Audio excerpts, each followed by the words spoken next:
Repentance 1. A divine narration found in Jami at-Tirmidhi, number 3540, advises the importance and vastness of the forgiveness of Allah, the Exalted. The first part of the narration declares that as long as a Muslim sincerely supplicates to Allah, the Exalted, and hopes in His mercy, they will be forgiven by Him. This response has in fact been guaranteed for all lawful supplications in the Holy Quran, not just for the supplication of forgiveness. Chapter 40 Ghafir, verse 60. And your Lord says, "Call upon me, I will respond to you." In fact, the Holy Prophet Muhammad, peace and blessings be upon him, mentioned this verse and declared that supplication is an act of worship, meaning a righteous deed. This has been advised in a narration found in Sunan Abu Dawud, number 1479. A narration found in Jami at-Tirmidhi, number 3604, advises that every supplication is accepted in different ways as long as it is a lawful one. The person is either granted what they requested, or a reward will be reserved for them in the hereafter, or they will be forgiven an equivalent sin.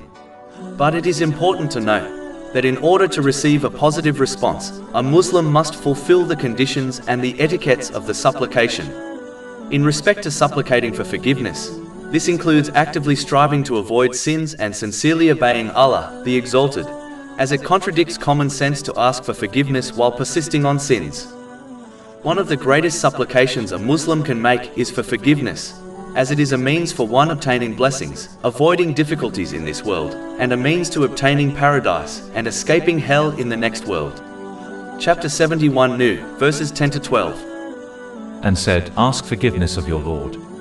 Indeed, He is ever a perpetual forgiver. He will send rain from the sky upon you in continuing showers, and give you increase in wealth and children, and provide for you gardens and provide for you rivers."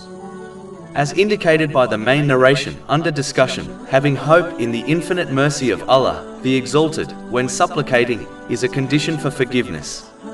In fact, Allah, the Exalted, acts according to His servant's opinion of Him, which has been confirmed in a divine narration found in Sahih Bukhari, number 7405.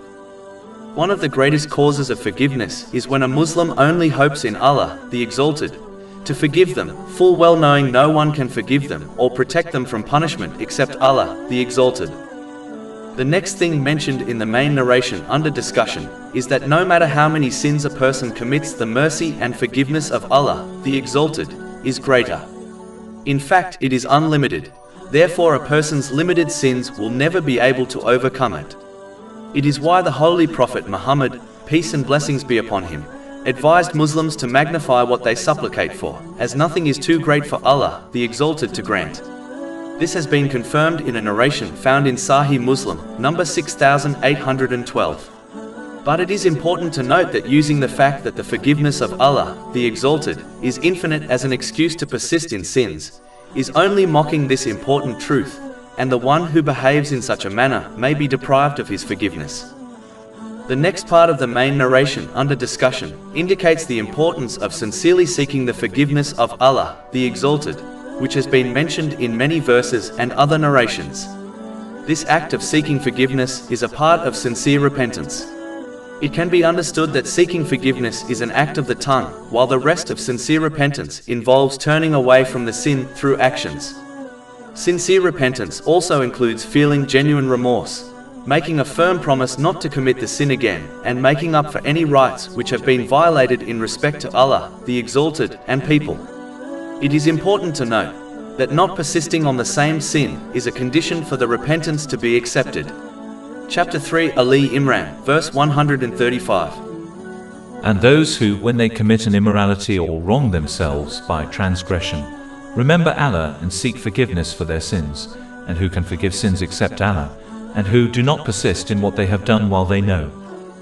It is extremely important for a Muslim to be persistent in seeking forgiveness, as this leads to deliverance from every worry, a way out from every difficulty, and support from places where one would not expect. This has been advised in a narration found in Sunan Abu Dawud, number 1518.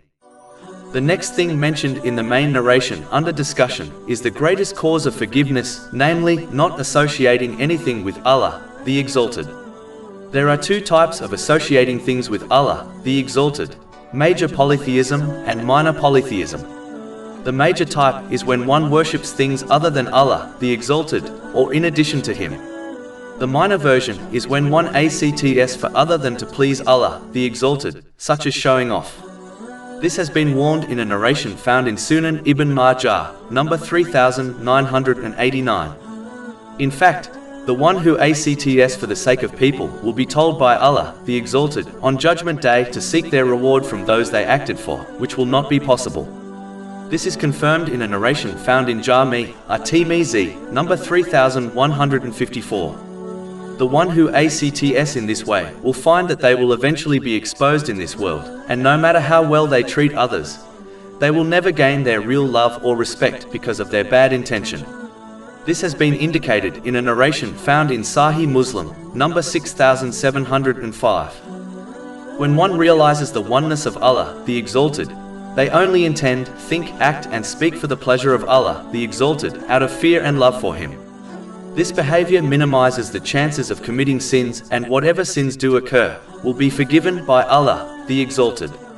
It is the reason why the Holy Prophet Muhammad, peace and blessings be upon him, declared in a narration found in Sunan Ibn Majah, number 3797, that the statement that there is none worthy of worship except Allah, the Exalted, removes all wrong actions. This is the behavior all Muslims must strive to adopt. The foundation of it is gaining and acting on the teachings of the Holy Quran and the traditions of the Holy Prophet Muhammad, peace and blessings be upon him. This will ensure one uses the blessings they have been granted in ways pleased to Allah, the Exalted. This will minimize one's sins and always encourage them towards sincere repentance whenever they happen to sin. This leads to forgiveness, peace and success in both worlds. Chapter 16 An-Nahl, verse 97. Whoever does righteousness, whether male or female, while he is a believer, we will surely cause him to live a good life, and we will surely give them their reward in the hereafter according to the best of what they used to do. Over 400 free ebooks, audiobooks, infographics, podcasts and blogs available on our website, www.shaykhpod.com.